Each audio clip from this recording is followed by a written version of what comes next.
사도행전 시리즈 계속 함께 나누고 있습니다. 25번째 말씀을 대하는 당신의 온도는 이렇게 물어봅니다. 옆서 보시면서 물어볼까요? 말씀을 대하는 당신의 온도는요? 물어보겠습니다. 몇 도요? 제 점수는요? 이기주 작가의 언어의 온도라는 에세이 책을 보면 사람의 말에는 나름의 온도가 있다고 이야기합니다. 따뜻한 말은 얼어붙은 마음을 녹이죠. 그리고 절망에 빠진 사람들을 살려냅니다. 반대로 차갑고 뾰족한 말은 사람의 마음에 깊은 상처를 남기게 되죠. 따뜻한 언어가 있고 또 차갑고 또 뾰족한 언어가 있다는 거예요.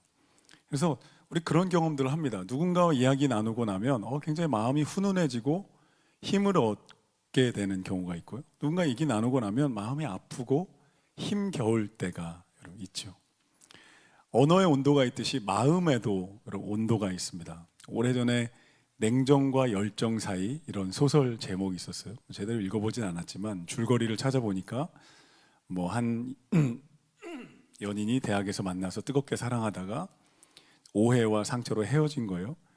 그리고 30살이 되는 생일에 이탈리아 어떤 다리 앞에서 만나자 이렇게 이제 지나가는 말을 했는데 실제로 둘 다 서로를 못 잊고 있다가 이제 이탈리아 그 다리에 30살에 만나서 다시 이렇게 사랑을 회복한다는 그런 내용입니다. 냉정과 열정 사이라는 거예요. 우리 마음도 인생도 냉정과 열정 사이를 오가죠. 온탕과 냉탕을 오갑니다. 누가복음 24장에 보면 엠마오로 가던 두 제자가요, 예수님의 십자가 죽음 때문에 절망해서 마음이 너무 차가워져 있었어요. 근데 주님이 성경을 막 풀어줄 때 나중에 제자들이 이렇게 고백합니다. 예수께서 우리에게 성경을 풀어주실 때 우리의 마음이 뜨겁지 않아요. 오늘 이 밤에요, 우리가 치열한 일터에서 이리저리 치이고 사람들의 차가운 말에 상처받아서 마음이 꽁꽁 얼어붙은 채로 오신 분들이 있다면 이 저녁에 말씀과 찬양과 기도가 여러분의 마음의 온도를 냉탕에서 온탕으로 옮겨, 온도가 전혀 다른 두 부류의 사람들이 나옵니다. 한 부류는 누구냐면 이하여 불량한 사람들을 데리고 소동을 일으켜서 바울 일행을 내어 쫓습니다.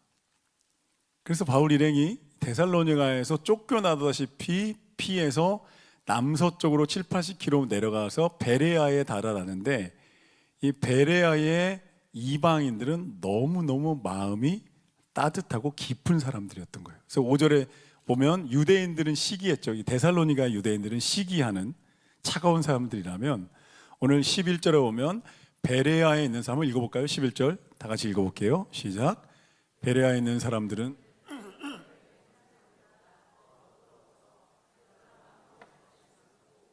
이것이 그러한가요? 날마다 성경을 사모함으로. 아멘. 아멘. 그러니까 누가가요, 이 사도행전을 통해서 의도적으로 데살로니가의 유대인들의 차가운 마음, 시기하는 마음과 베레아라는 땅의 도시의 이방인들의 열린 마음을 좀 대조시키고 있는 거예요. 데살로니가 유대인들은 시기심으로 바울을 공격합니다. 근데 베레아에 있는 사람들은 열린 마음으로 따뜻하게 하나님 말씀을 듣고 말씀을 상고하기 시작합니다. 본문에서 이 베레아 사람들을 어떻게 평가하냐면 11절 보십시오. 베레아에 있는 사람들은 데살로니가에 있는 사람들보다 더 너그러워서 너그럽다고 표현합니다. 이 너그럽다는 표현이 사실은 한국말로 적절하지 않고요, 헬라어 원어를 찾아보면 고상하다는 거예요. 근데 고상한 사람들이었다는 거예요. 기운이 좋은 사람들, 가문이 좋은 사람들, 이런 원래 단어인데 베레아 사람들에게 적용하면서 이들의 말씀을 대하는 태도가 굉장히 고상하고 기품이 있고 인품이 있는 사람들이었다, 이렇게 지금 표현하고 있는 거예요. 누가가 지금 메시지를 우리에게 전해주고 있는 거예요. 사도행전을 기록한 누가가 어떤 메시지를 전하냐면 하나님의 말씀을 대하는 태도가 우리의 인생을 고상하게 만든다는 거예요. 아멘. 아멘. 진짜 영적인 귀족이 되려면 하나님 말씀을 사랑해야 된다는 거예요. 말씀을 사랑하는 사람은, 세상은요 성공과 재력과 소유로 고상함을 따지지만 하나님은 말씀을 사랑하는 태도를 가지고 영적인 귀족으로 만들어 주신다는 거예요. 아멘. 할렐루야. 하나님의 관점입니다. 이 오늘 본문의 11절에 은근히 흐르고 있는 하나님의 칭찬이 있는 거예요. 하나님이 이들을 베레아 사람들을 보면서 고상하다고 지금 칭찬하고 계신 거예요. 너그러워서가 아니라 고상하다는 뜻인 거죠. 우리에게 도전이 되는 거예요. 열왕기하 22장에 보면요, 요시야 왕이 이스라엘 유다 역사에서 율법책이 사라졌다가 대제사장이 율법책을 찾아내서 읽는 순간에 우리가 율법책에 올바로 살지 못했다는 것을 깨닫고 옷을 찢습니다. 옷을 찢는 것은 비통하고 회개하고 마음 아프다는 유대인의 표현이에요.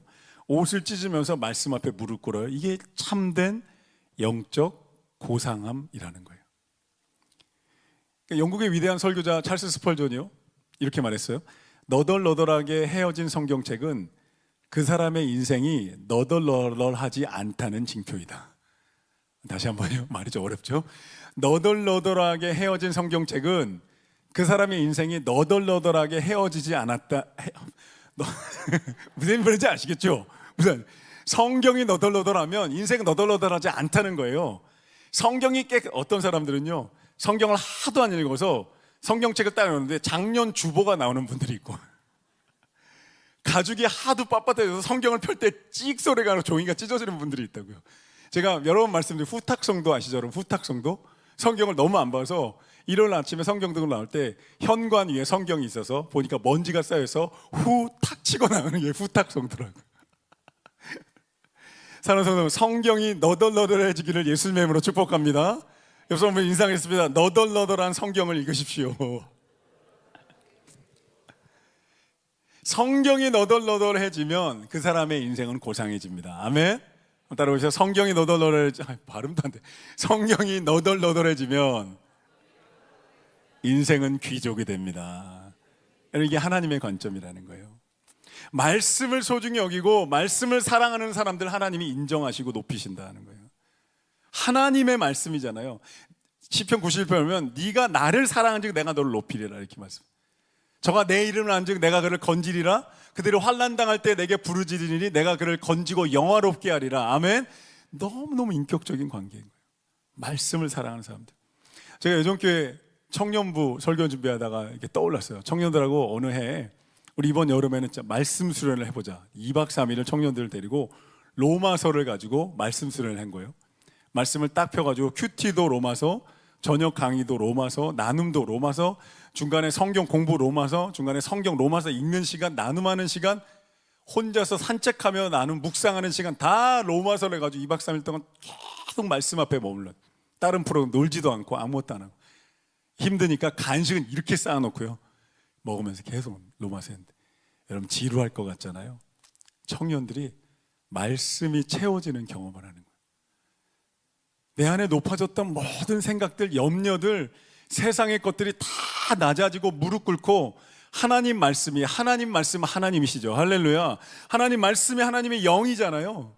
내 안에 채워지는 경험을 하면서 간증들이, 묘한 감동과 경험들이 내 안에 있었다고 이야기합니다.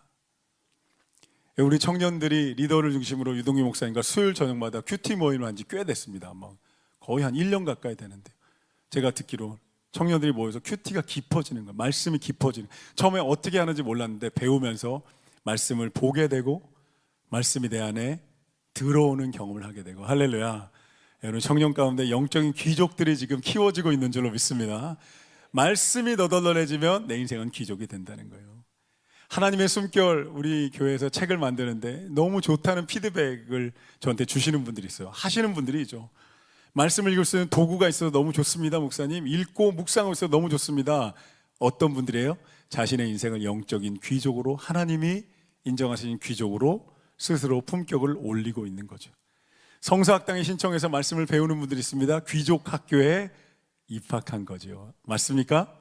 맞습니까? 하나님의 말씀을 사랑하는 이들을 하나님은 귀족으로 높여주신다. 인생의 품격이 생겨나게 하신다는 거예요. 인생의 담대함이 생겨나게 하신다는 거예요. 인생을 바라보는 안목을 주신다는 거예요. 아멘.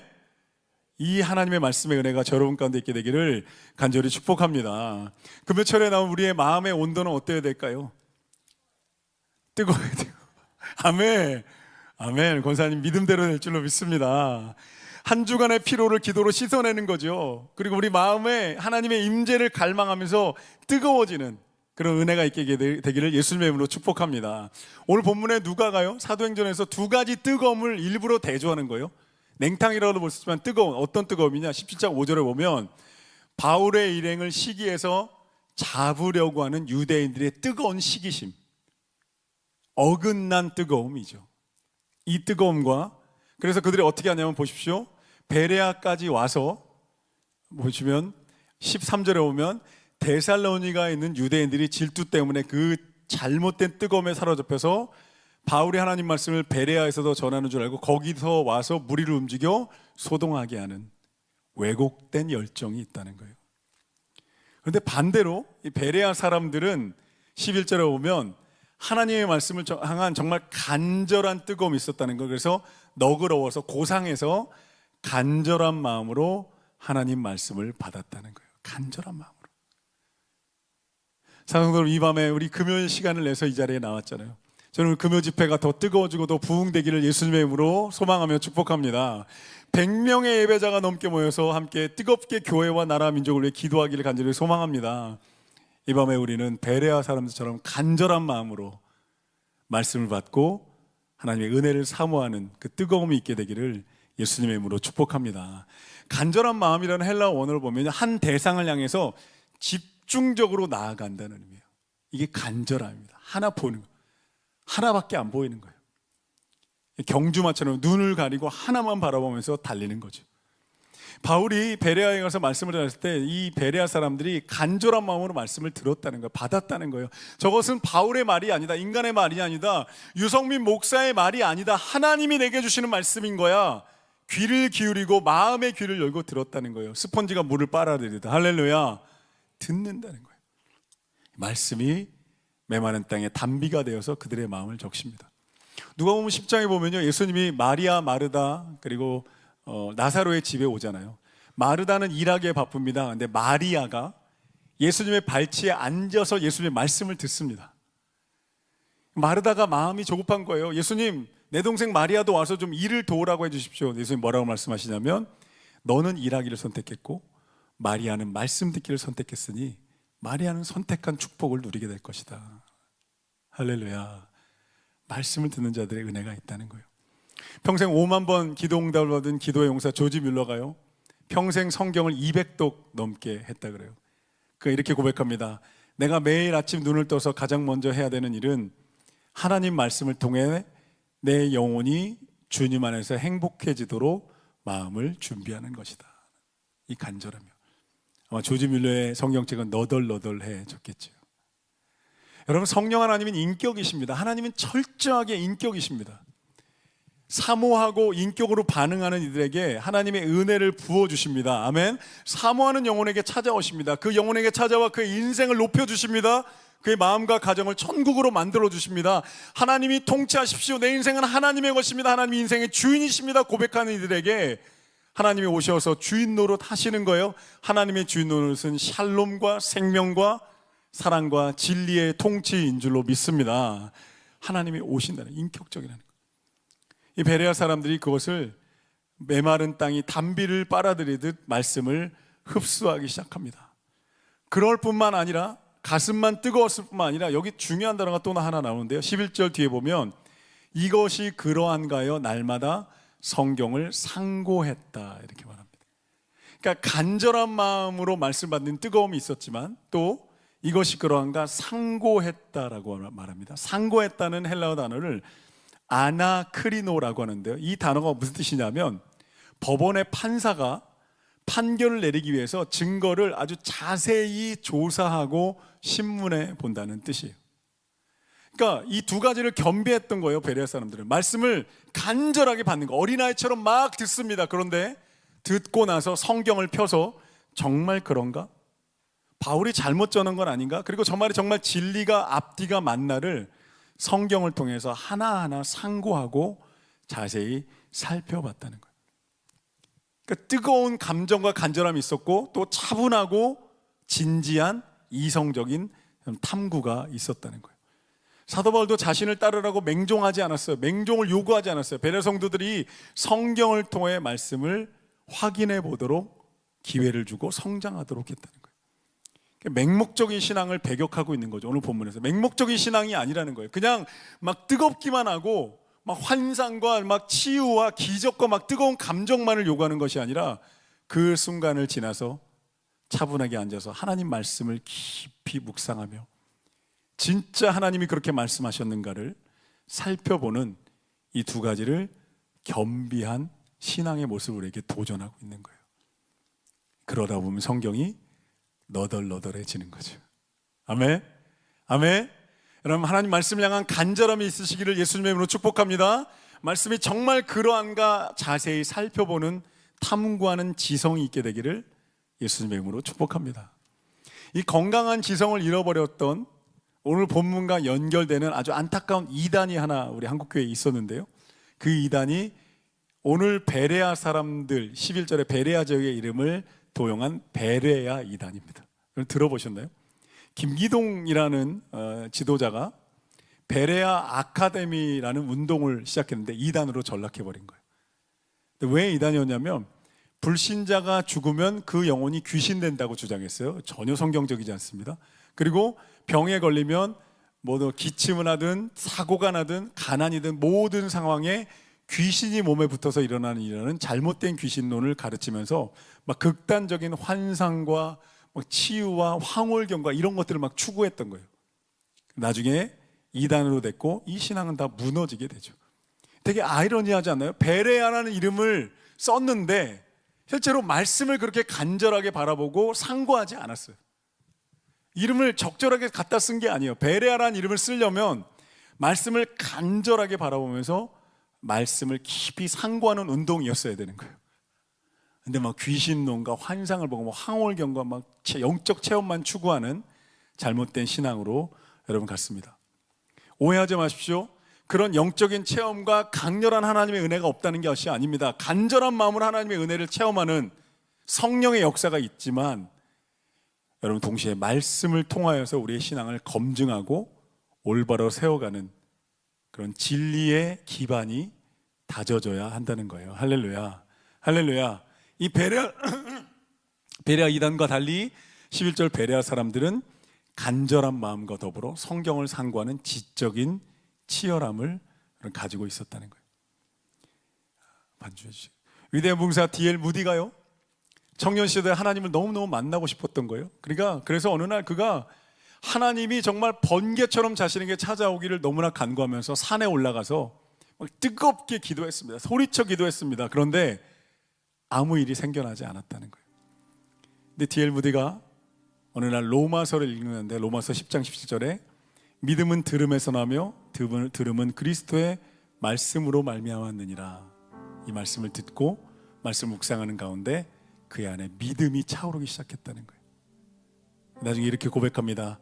나는 성경을 덮어두고 믿음을 달라고 기도만 했었습니다. 그런데 이제 성경을 벗어 말씀을 연구하기 시작하자 내 안에서 믿음이 자라나기 시작했습니다.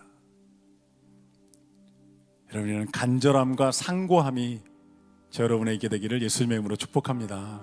D.L. 무디나 찰스 스펄전 같이 위대한 사람들만 말씀을 깨닫고 말씀의 사람이 되는 건 아닙니다.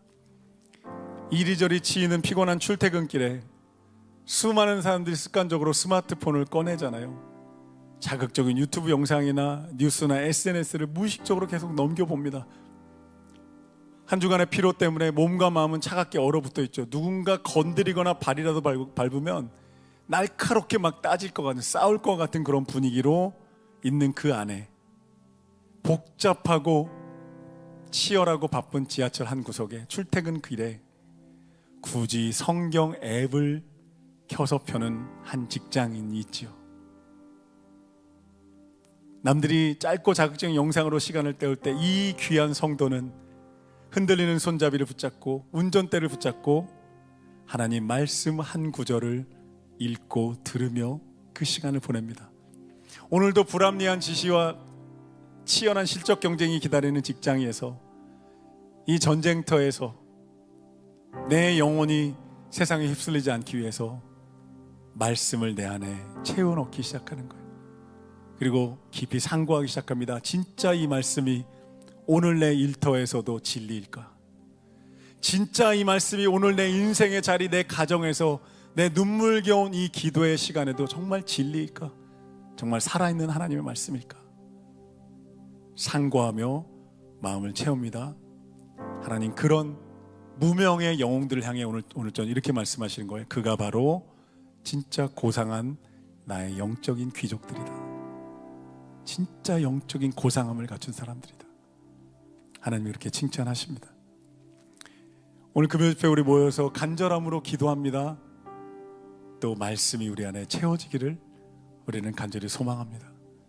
신비롭고 놀라운 영적 체험이 있으면 좋겠습니다. 넘쳐났으면 좋겠습니다. 그리고 말씀으로 정말 그러한가? 하나님이 내 인생을 어떻게 인도하시는지 명확한 객관적인 하나님의 명시적인 말씀, 내게 주시는 진짜 진리의 말씀, 내 심장을 뚫고 들어오는 진짜 말씀, 온몸이 부르르 떨리는 성령의 체험과 더불어서 내 심령과 내 뇌를 뚫고 들어오는 하나님의 진리의 말씀, 관통에 들어오면서 내가 너의 하나님이고, 내가 너의 인생의 주인이고, 내가 너의 인생을 책임져 이끌 것이고, 내가 너의 인생을 들어쓸 것이고 영광스럽게 할 것이다. 난 너를 치유하는 큰 기적을 행하는 하나님이다. 말씀하시는, 관통하는 객관적인 하나님의 말씀, 이 두 가지가 우리 교회 안에 모두 다 충만하기를 예수님의 이름으로 축복합니다. 우리 여러분에게 이렇게 충만하기를 축복합니다. 다 있어야 되는 거죠. 뜨거움과 더불어서 말씀의 진리가. 이 밤에 우리가 찬양하며 기도할 때 저 여러분의 심장을 파고드는, 영혼에 스며드는 하나님의 놀라운 은혜가 있게 되기를 예수님의 이름으로 축복합니다.